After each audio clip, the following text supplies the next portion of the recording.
இயேசுவின் பாதமானது எவைகளை கொண்டு வருகிறது என்று சொல்லுகிற போது ஆண்டவருக்கு மகிமுண்டாட்டும். முதலாவது, அவருடைய பாதத்தை நாடி வருகிற ஒவ்வொருவருக்கும் இயேசுவின் பாதம் எதை தருகிறதா?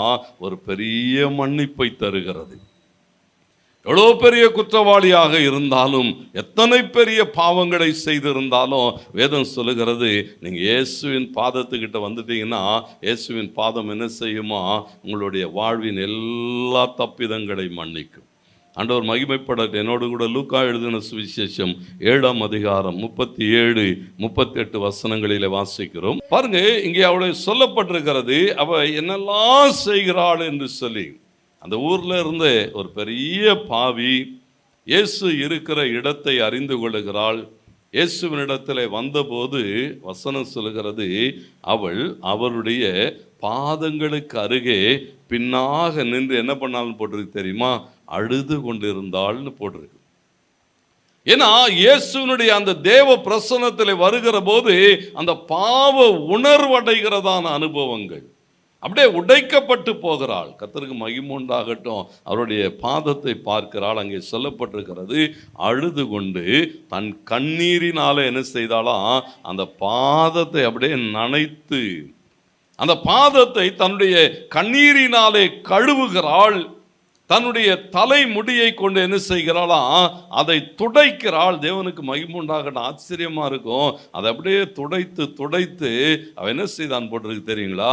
அதை முத்தமிடுகிறாள். ஏன்னா அந்த பாதத்தினுடைய அந்த மகிமையை உணர்ந்து, தேவனுக்கு மகிமை உண்டாகட்டும், அந்த பாதத்தை முத்தமிட்டு அதில் என்ன செய்தாள்னா தன்னுடைய பரிமள தைலத்தை பூசுகிறாள். ஆண்டவருக்கு மகிமை உண்டாகட்டும். பாருங்க, தேவனுடைய சமூகத்தில் வந்திருக்கிறாள், தேவனுடைய பாதத்துக்கு நேராக வந்திருக்கிறாள், தன்னை தாழ்த்துகிறாள், தனக்குண்டான எல்லாவற்றையும் அந்த பாதத்தில் ஊற்றுகிறாள். அங்கே சொல்லப்பட்டிருக்கிற காரியங்கள் என்னன்னு சொன்னா, அங்கே ஒரு பெரும் விவாதம் துவங்குகிறது. ஆண்டவருக்கு மகிமை உண்டாகட்டும். அழைத்தவர்கள், அங்கிருந்தவர்கள் எல்லாம் சொன்னார்கள், இவர் ஒரு தீர்க்கதரிசியாக இருந்தால் தன்னை தொடுகிறவள் யார் என்று அறிந்திருப்பாரே.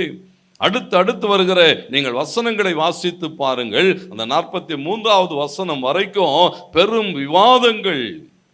ஆண்டவருக்கு மகிமை உண்டாகட்டும். அநேக காரியங்களை அவர்கள் தங்கள் இருதயங்களிலே சிந்திக்கிற போது இயேசு அவர்களுக்கெல்லாம் என்ன செய்கிறதை பார்க்கிறோம்?